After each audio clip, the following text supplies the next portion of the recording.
Alô você, tô na área aqui de novo, continuando o nosso curso de Direito Penal. E o assunto do momento são os crimes contra as finanças públicas. Pois é, esses que estão aqui, ó, crimes contra as finanças públicas. Vamos estudar esses 8 crimes que foram inseridos no ano de 2000 no Código Penal. Então, são crimes relativamente recentes, né? Óbvio que comparado com os outros delitos do Código Penal. Beleza? Crimes contra as finanças públicas é o assunto do momento. Então vamos lá. Para começar, tem aqui uma pequena introdução que a gente vai ler junto. Uma introdução só para contextualizar essa ideia dos crimes contra as finanças públicas. Deixa eu sair da frente, vamos junto, ó. Os artigos 359A ao 359H do Código Penal, que tratam justamente dos crimes contra a administração pública, em especial contra as finanças públicas, eles visam reforçar a eficácia da LRF, da Lei de Responsabilidade Fiscal, Lei Complementar 101 de 2000. Assim sendo, muitas das condutas penalmente punidas nos 8 dispositivos configuram também ilícito civil e administrativo, ensejando punições nas respectivas searas. Tá? Então, muita coisa que você vai ver aqui é possível que você já tenha estudado algo parecido quando você estudou administração financeira e orçamentária, quando você estudou a Lei de Responsabilidade Fiscal, quando você estudou a Lei 4.320, que traz normas sobre direito financeiro, mas nós vamos nos ater à parte penal do assunto. Tá ok? Dando continuidade, ó. O estudo dos crimes contra as finanças públicas exige entendimento sobre os deveres do administrador público.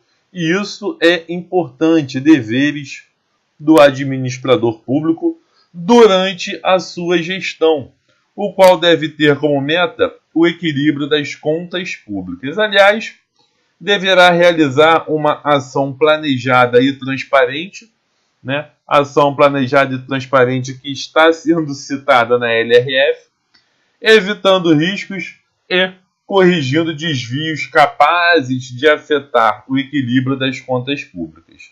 E finalizando aqui, o legislador, de maneira discreta, por meio desses dispositivos, dispôs ao administrador público que fica proibido gastar mais do que se arrecada e comprometer o orçamento mais do que está permitido pelo Poder Legislativo. Então aqui nós temos essa breve contextualização a respeito dos crimes contra as finanças públicas.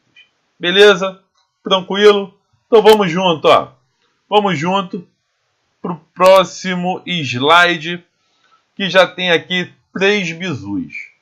De Claire, eu não entendi nada de crime contra as finanças públicas. Tudo bem, se é o final da aula você não entendeu nada, o que eu não acho que vai acontecer, pelo menos decora esses 3 bizus aqui, porque é muito possível que isso caia na sua prova.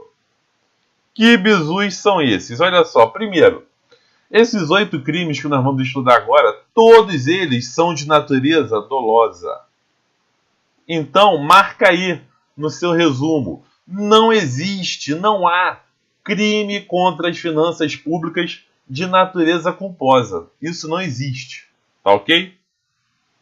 Outro ponto interessante. Todos os crimes contra as finanças públicas são crimes próprios. Por que são crimes próprios, de Claire? Porque só podem ser praticados por pessoas com a capacidade de gerir recursos públicos, de tomarem decisão no âmbito da administração pública. Então são crimes que não podem ser praticados por qualquer pessoa. Quando a gente fala na classificação dos crimes quanto ao sujeito ativo, são crimes próprios. Beleza? E outro ponto interessante aqui, ó. Não há causa de aumento de pena ou qualificadora no texto legal dos crimes contra as finanças públicas. Aumenta a pena em 1/3. Não tem isso aqui. Tá? a figura privilegiada, a figura qualificada. Não tem isso nos crimes contra as finanças públicas. E nenhum dos 8 artigos que nós vamos estudar tem causas que privilegiam ou que qualificam o delito. Beleza?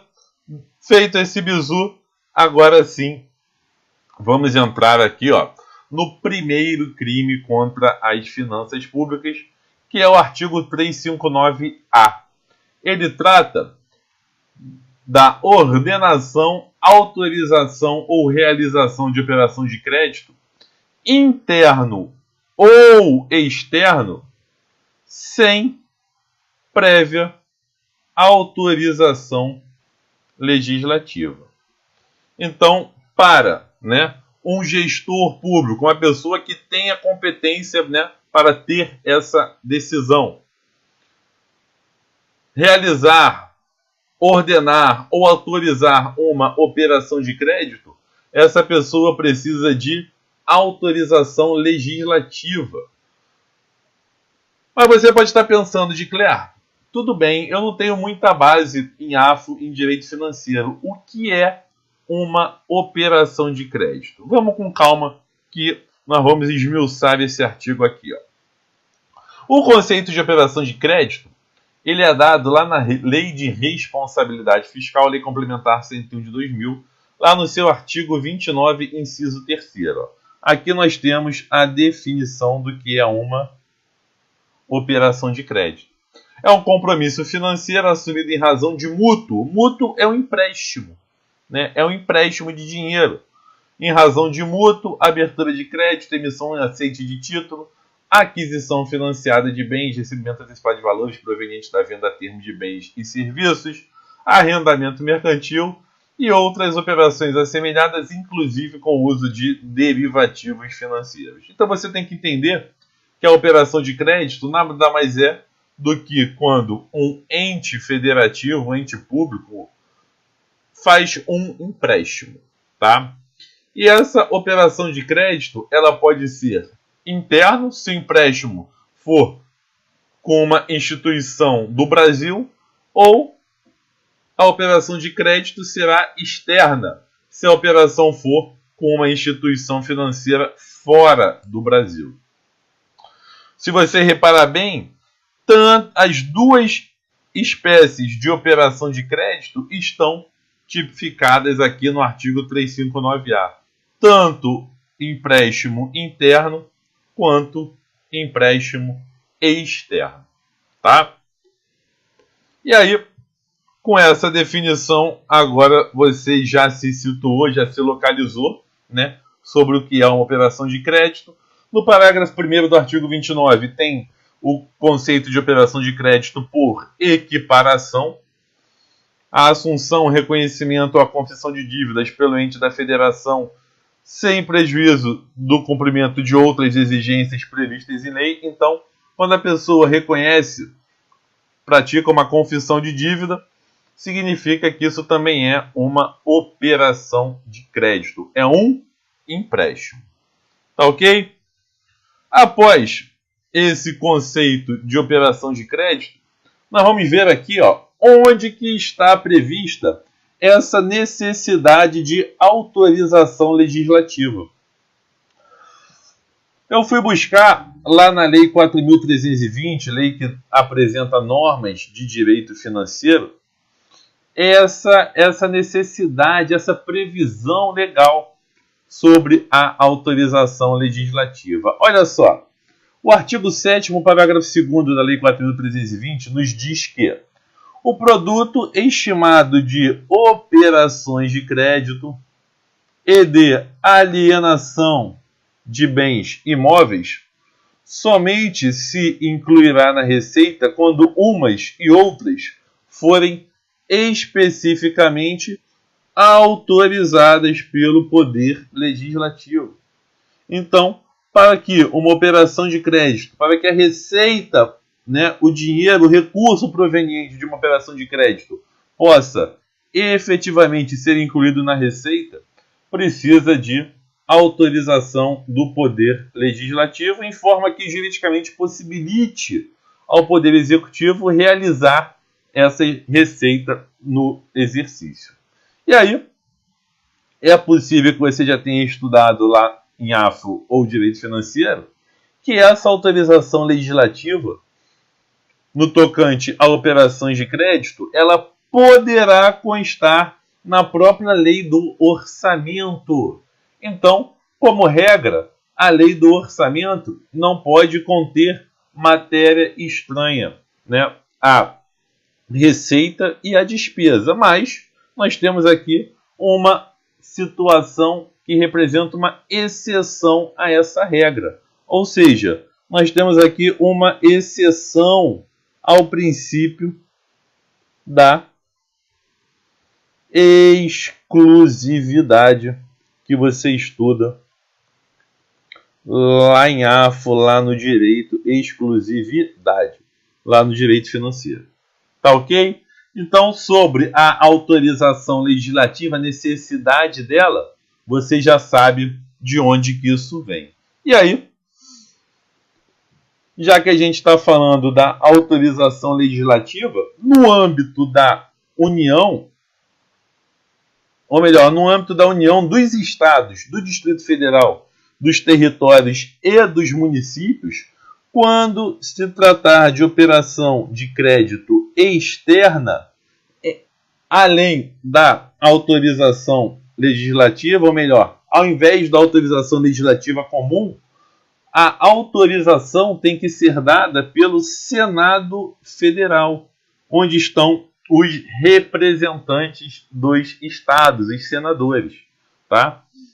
Ou seja, quando se tratar de operação de crédito externa, a autorização tem que ser dada pelo Senado Federal. É competência privativa do Senado Federal conceder essa autorização. E não é só para a União, é também para os estados, para o Distrito Federal, para os territórios se houver e para os municípios. Beleza? Tranquilo? Vislumbrou tudo isso? Então, agora que você já vislumbrou tudo isso, já dá para imaginar um crime de contratação de operação de crédito sendo praticado. Ó. Ordenar, autorizar ou realizar a operação de crédito, seja ele interno ou interno, sem essa respectiva autorização legislativa. Óbvio que além, né, das sanções administrativas, também vai haver aqui a possibilidade de sanção penal. Tá ok? Tranquilo? Show de bola! Existe ainda mais dois pontos muito importantes aqui que podem ser explorados na sua prova. Olha só, que pontos são esses? Pensa comigo o seguinte, essa conduta, né, de autorizar operação de créditos, de fazer uma operação de crédito sem autorização legislativa, quando essa conduta for realizada pelo presidente da República ou pelo prefeito, nós temos um regramento específico para tal. Olha só, em se tratando de uma conduta realizada pelo presidente da República, a situação vai representar um crime de responsabilidade. É um crime de responsabilidade. Então, deixa de haver a tipificação do Código Penal para haver aqui o enquadramento em um crime de responsabilidade. E isso se dá por conta do princípio da especialidade. Havendo uma norma geral e uma norma especial, prevalece a norma especial. Olha só o que diz os itens 6 e 9 do artigo 10 dessa Lei 1079 de 50. Ó. São crimes de responsabilidade contra a lei orçamentária. E aí está falando de uma conduta praticada pelo presidente da República. Ordenar ou autorizar a abertura de crédito em desacordo com os limites estabelecidos pelo Senado Federal, sem fundamento na lei orçamentária ou na lei de crédito adicional ou com inobservância de prescrição legal. E também no item 9, ó, ordenar ou autorizar em desacordo com a lei a realização de operação de crédito com qualquer um dos demais entes da federação, inclusive suas entidades da administração indireta. ainda que na forma de novação, refinanciamento ou postergação de dívida contraída anteriormente. Ou seja, o que é que você precisa saber aqui? O crime que nós estamos estudando, se for praticado pelo presidente da República, deixa de estar tipificado no Código Penal e passa a estar inserido na Lei 1079 de 50, caracterizando um crime de responsabilidade. Beleza? Tranquilo? E agora para o prefeito. Ó. Vamos ver para o prefeito também. Aqui, ó. A tipificação, também como crime de responsabilidade nessa situação, para o prefeito, decorre do Decreto-Lei 201 de 67. Vem dizendo, ó, são crimes de responsabilidade dos prefeitos municipal, sujeitos ao julgamento do Poder Judiciário, independentemente de pronunciamento, isso aqui é interessante, hein? Independentemente de pronunciamento da Câmara dos Vereadores, ordenar o autorizamento de desacordo com a lei a realização de operação de crédito com qualquer um dos demais entes da federação, inclusive suas entidades da administração indireta, ainda que na forma de inovação, refinanciamento ou postergação de dívida contraída anteriormente. Então, o que tem que ficar na sua cabecinha? Esse crime, né, de realizar uma operação de crédito sem autorização legislativa é a regra geral. Mas se a conduta for praticada pelo presidente, é crime de responsabilidade com base na Lei 1079. E se a conduta for praticada pelo prefeito, será também crime de responsabilidade com base no Decreto-Lei 201 de 67. Tranquilão? Vem comigo que tem mais agora. Segundo crime, ou melhor, não, desculpa, ainda tem um parágrafo único do artigo 359A. Por quê, Edcler? Olha só, aqui ó, no primeiro slide, eu botei só o caput, tá vendo? Só tem o caput aqui, ó. Eu omiti o parágrafo único. Existe um parágrafo único. Mas por que eu omiti o parágrafo único aqui?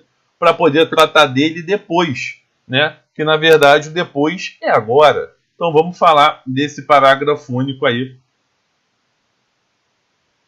relacionado à operação de crédito. Olha só, vem lá o artigo 359A no caput, tratando aí da operação de crédito sem autorização legislativa, e vem o parágrafo único que é importante. Olha o que ele diz. Incide na mesma pena. Que pena é essa? Reclusão de 1 a 2 anos. Quem ordena, autoriza ou realiza operação de crédito interno ou externo com inobservância de limite, condição ou montante estabelecido em lei ou em resolução do Senado Federal. Ou então quem realiza operações de crédito interno ou externo quando o montante da dívida consolidada ultrapassa o limite máximo autorizado por lei. Perceba que quando ele fala incide na mesma pena, não está majorando e também não está privilegiando, né? Então a pena de 1 a 2 anos de reclusão do caput, ela se repete também para o parágrafo único. Mas o que eu quero falar com você aqui é o seguinte, ó. Pensa comigo, né? Pensa comigo que se uma pessoa ordena, autoriza ou realiza operação de crédito interno ou externo sem observar o limite, ela vai estar sujeita à sanção administrativa e também vai poder estar sujeita à sanção penal, responderá penalmente pelo fato. Mas você, que não tem muita base do direito financeiro ou de AF, deve estar pensando, Edcler, que limite é esse? Que inobservância de limite é esse? Né? Existe limite para dívida consolidada, dívida fundada? Aquela dívida que a exigibilidade supera o prazo de 2 anos, existe esse limite? Sim, existe esse limite. Quem estuda AFO e direito financeiro é um limite bastante conhecido. É um limite que está na resolução 40 e também na resolução 43 do Senado Federal do ano de 2001. Por exemplo, ó, eu coloquei aqui ó, o primeiro ponto, né, uma observação aqui para gente. Ó. É mencionada, nesse parágrafo único, uma resolução do Senado Federal que estabelece regra para as operações de crédito. Essa resolução que estabelece regra para as operações de crédito é a resolução do Senado Federal 43 de 2001, que dispõe sobre operações de crédito interno e externo dos estados, do Distrito Federal e dos municípios, inclusive concessão de garantias, papá. E aí vem dizendo, na resolução 43 de 2001, a título de curiosidade, merece destaque o artigo 7º, inciso 1º, que trata do limite às operações de crédito realizadas em um exercício financeiro. E aí vem o artigo 7º, inciso 1º, dizendo que o limite para operações de crédito realizados dentro do exercício financeiro para os estados, Distrito Federal e municípios é de 16% da receita corrente líquida da RCL, que tem o seu cálculo delimitado na Lei de Responsabilidade Fiscal. Ou seja, se esse limite for extrapolado, sabendo, obviamente que tem que se saber que o limite está sendo extrapolado, tem que se ter consciência de que o limite está sendo extrapolado. Por quê?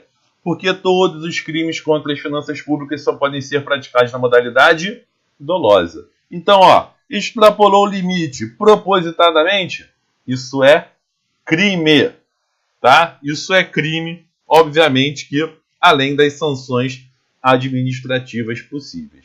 E uma segunda observação trata aí da dívida fundada ou consolidada. O montante da dívida consolidada também é tratado em resolução do Senado Federal, mas dessa vez é uma outra resolução, é a 40 de 2001, que dispõe sobre os limites globais para o montante da dívida pública consolidada e da dívida pública mobiliária dos estados, do Distrito Federal e dos municípios. E aí, onde que está citado esse limite? No artigo 3º da Resolução 40 de 2001. Lá vem dizendo que a dívida consolidada líquida dos estados, Distrito Federal e dos municípios, ao final do 15º exercício financeiro contado a partir do encerramento do ano de publicação desta resolução, ou seja, isso aqui passou a valer após 2016, desde 2016, 2001 mais 15, 2016. Não poderá exceder a... Então, gente, quando a gente fala em dívida consolidada, existe aqui para os estados e Distrito Federal, existe um limite. Que limite é esse? 2 vezes a receita corrente líquida, ou seja, 200% da RCL, tá? E essa dívida consolidada para os municípios também vai ter um limite, mas o limite é menor, ou seja, 120% da RCL, que é a receita corrente líquida.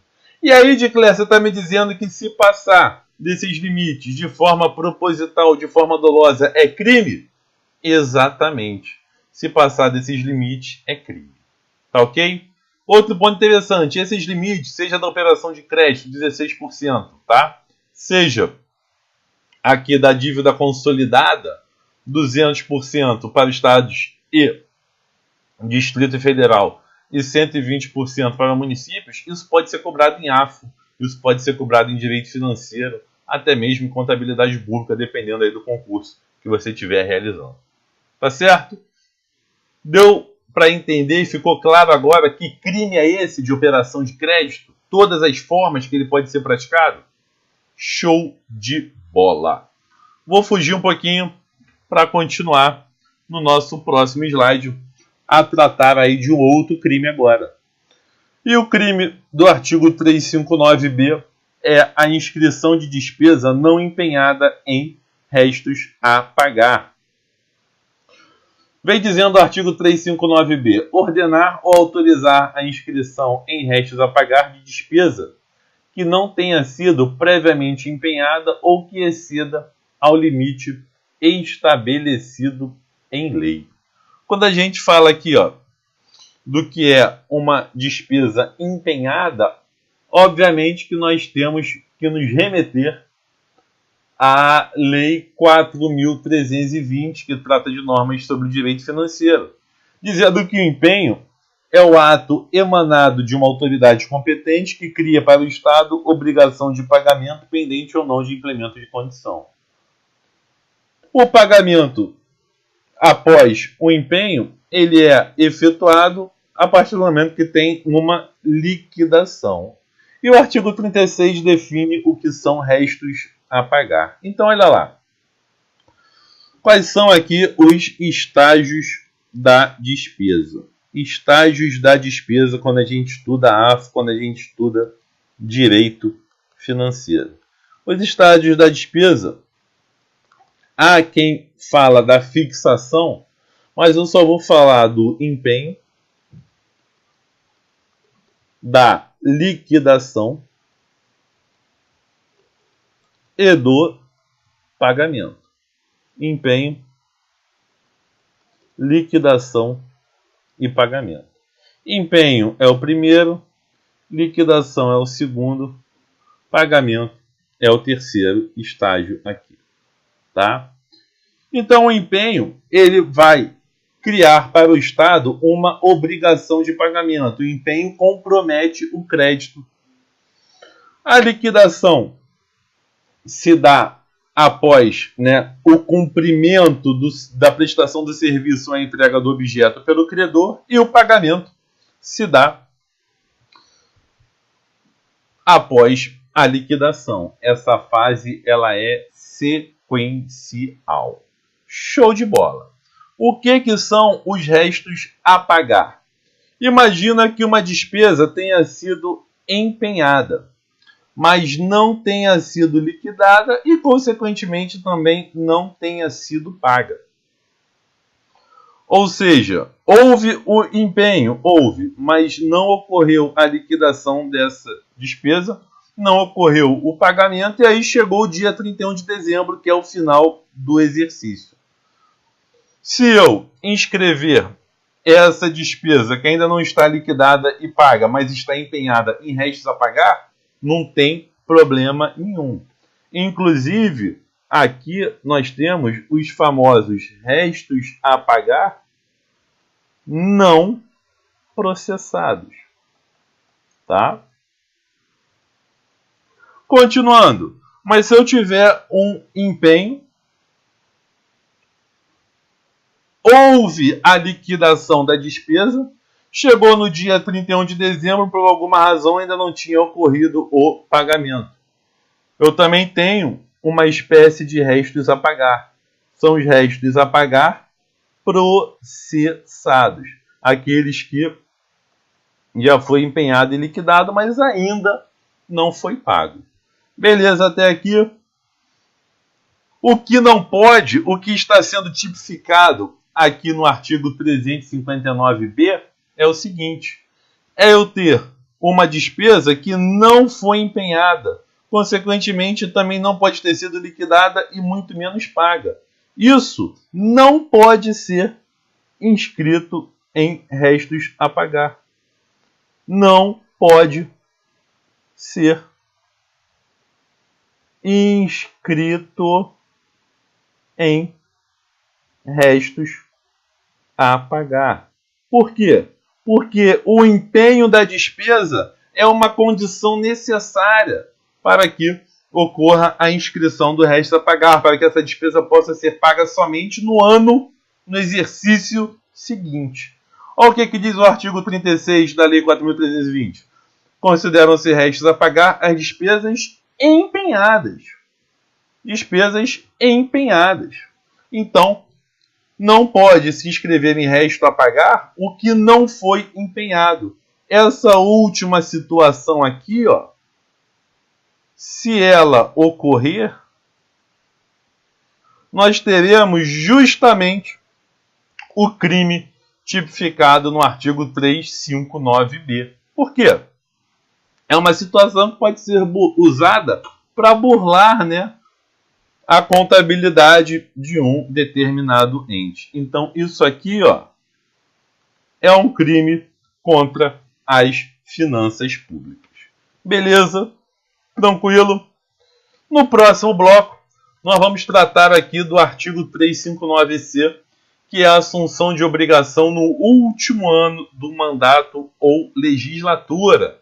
Um artigo também que é muitíssimo cobrado em prova. Mas a gente vai ver no próximo bloco.